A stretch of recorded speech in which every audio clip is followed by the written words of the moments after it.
Assalamualaikum warahmatullahi wabarakatuh. Selamat datang teman-teman semua di channel saya. Dan kali ini saya akan membahas ChatGPT untuk membuat soal anak sekolah.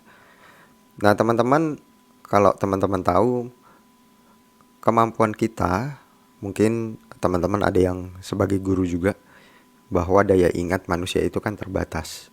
Dan beberapa kali kita dipastikan untuk mencari bank-bank soal. Dan teman-teman biasanya mencari bank-bank soal itu di Kemendikbud, biasanya kan seperti itu. Namun bisakah ChatGPT ini membuatkan kita soal? Nah itu yang menjadi pertanyaan menarik, dan kita sendiri akan mencoba untuk membuat soal untuk anak-anak sekolah. Karena bagi saya sendiri, saya juga membuatkan soal untuk anak-anak sekolah. Soal apa aja yang sudah saya buat? Soal misalnya untuk mata pelajaran seni rupa, kemudian untuk olahraga, kemudian juga untuk seni musik, dan juga untuk seni tari, dan banyak sekali ya, seni teater juga. Dan yang saya belum coba itu untuk mata pelajaran eksakta, terutama untuk matematika.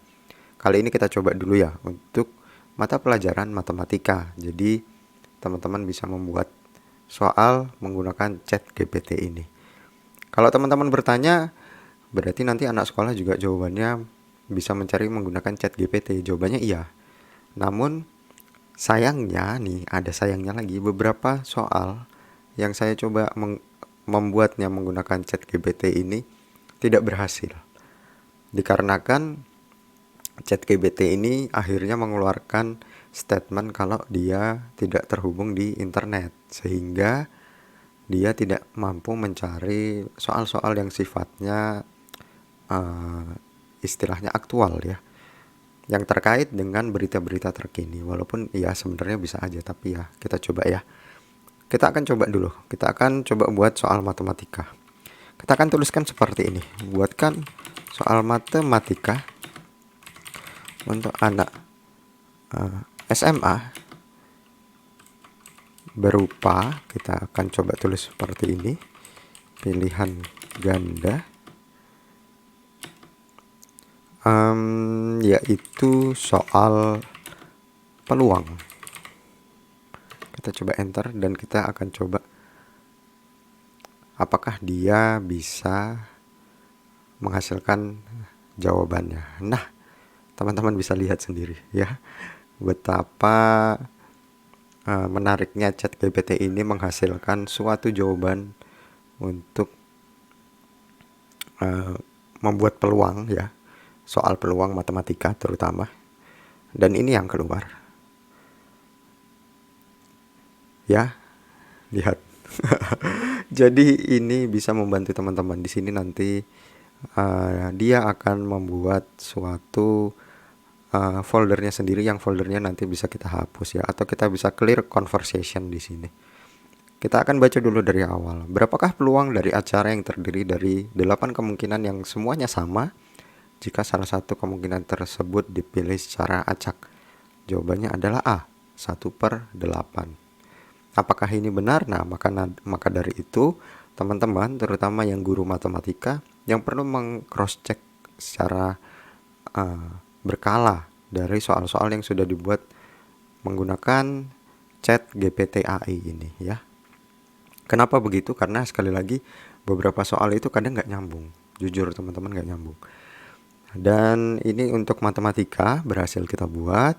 Nanti inputnya itu berhasil tidaknya tergantung dari kita.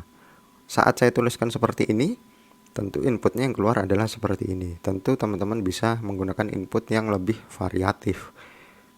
Jadi tergantung dari bagaimana cara berpikir kita memberikan input atau perintah kepada chat GPT AI ini ya. Kita akan coba untuk soal yang lain ya. Soal yang mungkin cukup kita kira sulit ya.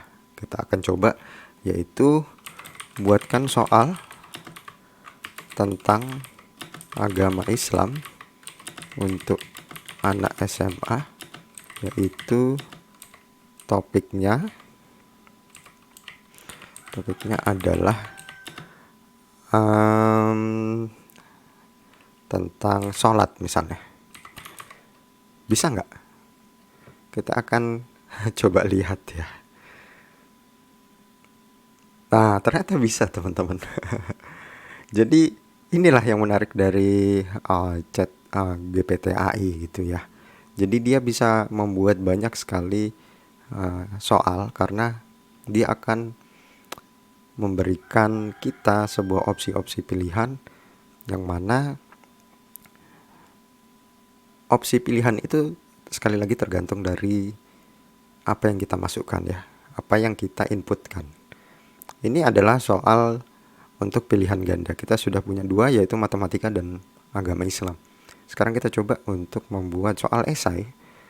Nah, soal esainya ini kita juga akan coba buat tentang, misalnya aja ya, kita akan buatkan gini.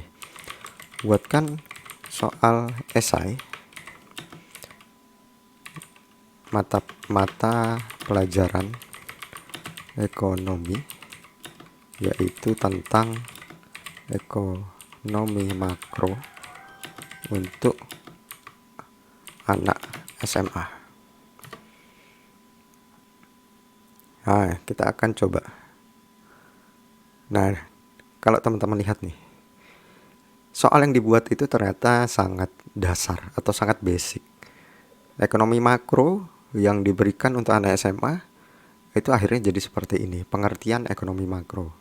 Jadi sangat dasar sekali, sehingga lebih banyak tentang pengertian, tentang sebutkan misalnya gitu kan, sehingga soal-soalnya itu tidak berkembang. Inilah yang menjadi permasalahan dari chat GPT AI.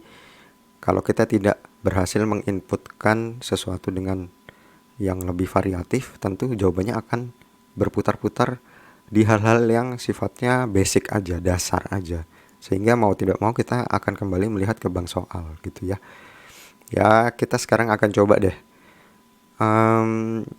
sesuatu yang lebih sifatnya aktual ya, misalnya, atau yang sifatnya sejarah. Misalnya gini, buatkan soal tentang ekonomi makro untuk anak SMA, yaitu topiknya ekonomi Indonesia di tahun 1998. Karena kita tahu di Indonesia tahun 1998 terjadi krisis moneter. Apakah chat GPT AI ini berhasil untuk memberikan jawaban yang kita inginkan gitu ya. Berikut ada beberapa soal. Wah, ternyata bisa teman-teman. Gitu ya. Jadi menarik sekali gitu. Tentu sekali lagi bagi guru, bagi Anda, bagi teman-teman guru, sebisa mungkin untuk meng-cross checknya ulang, apakah soal yang sudah dibuat dengan jawabannya itu nyambung apa enggak, karena banyak sekali enggak nyambung. Beberapa soal yang tidak bisa saya buat adalah tentang survei karakter. Itu tidak bisa saya buat gitu. Misalnya ya, kita akan coba buatkan soal survei karakter untuk anak SMA. Kalau teman-teman tahu, survei karakter untuk anak SMA itu akhirnya jadi seperti ini. Seberapa sering kamu menepati janji, ya kan, bersikap jujur. Jadi jawaban dan soalnya itu dasar banget, sehingga ini tidak bisa saya masukkan ke misalnya buku LKS misalnya, seperti itu nggak bisa. Jadi harus kita ulik terus lebih dalam, menjadikan jawabannya itu harusnya lebih variatif, dan pertanyaannya juga lebih variatif. Tidak sekedar apakah kamu menepati janji, apakah kamu sering membantu orang, tidak hanya berupa seperti ini gitu. Karena ini mengecewakan sekali kalau kita buat seperti ini ya. Kita coba deh tentang survei karakter, karena yang kita cari di internet itu soalnya sangat terbatas untuk survei karakter. Buatkan soal tentang survei karakter untuk anak SMA terkait dengan gotong royong di sekolah. Misalnya seperti ini. Input yang kita masukkan jadi jauh lebih variatif dan jauh lebih beragam ya. Kita enter dulu apakah dia bisa membuat soal-soal yang kita masukkan berdasarkan input-input yang variatif. Nah, teman-teman bisa lihat ternyata ChatGPT AI tidak bisa membuatnya. Dan teman-teman bisa lihat sendiri tuh.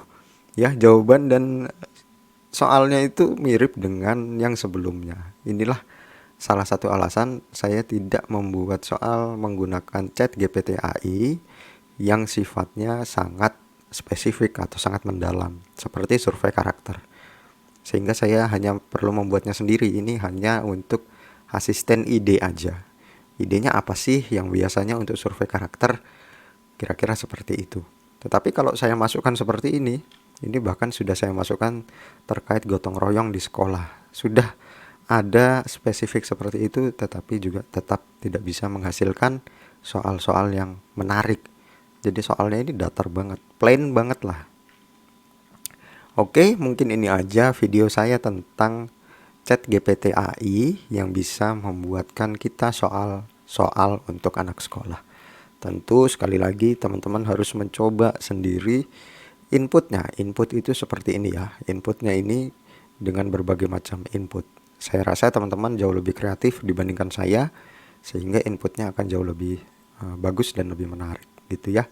Mungkin itu saja video singkat kali ini mengenai ChatGPT AI untuk membuat soal anak sekolah. Anak sekolah ini macam-macam, bisa untuk SMP, SD, SMA, itu bisa, SMK juga bisa ya.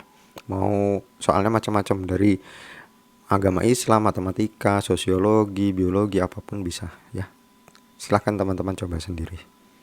Dan sampai ketemu di video selanjutnya.